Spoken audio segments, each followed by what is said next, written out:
Not having Bill Cadigan in that uniform, probably in a different outfit, maybe the outfit that Bellamy saw him in that video. But there's also a chance that all of this was planned. The conductor going with him over there, him being pushed through the portal and to Etheria in the first place. It is something that Levitt will probably be the one to uncover, but however, it is most probably planned. Like send him on that fake pilgrimage stuff, get him to believe the entire place could be controlled. The weather in that place could possibly be controlled as well. The weather in that place could possibly be controlled as well. I'm thinking a Dome Place, a Hunger Games style situation where he's basically seeing stuff that does not really exist, stuff that is created for his own benefit, like the weather change, for example. Because let's admit it, we do not believe that the weather just changed the moment that Bellamy decided to pray to the shepherd. I don't even believe that the conductor would have dropped himself from this high into the anomaly, believing that that would lead him to the bridge, if he didn't really know that it would lead him to the bridge. So if we agree that this entire shepherd religion is absolute bullshit, then let us think of what happened over there. Okay, so first of all, these people have seen Octavia's memories. They know the impact that Bellamy has on his people. Both him and Clark, they're pretty much the leaders of the group. That would mean that the Second Dawn would get a lot of help if they had one of these two on their side. And for whatever reason, they chose Bellamy. Maybe because he had a stake, maybe because he had the determination to get back to Octavia, to Clark, to Echo, to all of them, but nonetheless they chose Bellamy.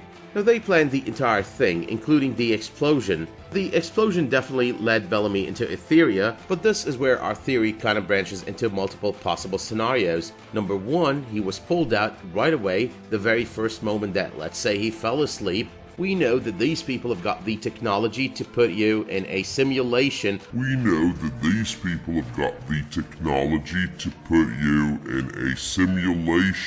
Where you live a situation that you're not really living. Yes, Echo, Hope, Dioza, and Octavia could resist those situations. Some of them put in act in order to convince these people that they were on their side, but nonetheless they could resist it. But they knew they were put in that simulation. However, though, those situations or those simulations were kind of pushy. We want you to pledge allegiance to us. We want to force it on you. And number two, they knew those simulations weren't real. They knew they were simulations. But in this case, in the case of Bellamy, if he were put on such a machine, on such equipment, he does not really know that those were simulations. He thinks this is the reality. The moment that he closed his eyes, the moment that he prayed to the shepherd came to his rescue, showed him his mother. His mother told him to walk towards that light, to believe in the shepherd, in a manner of speaking.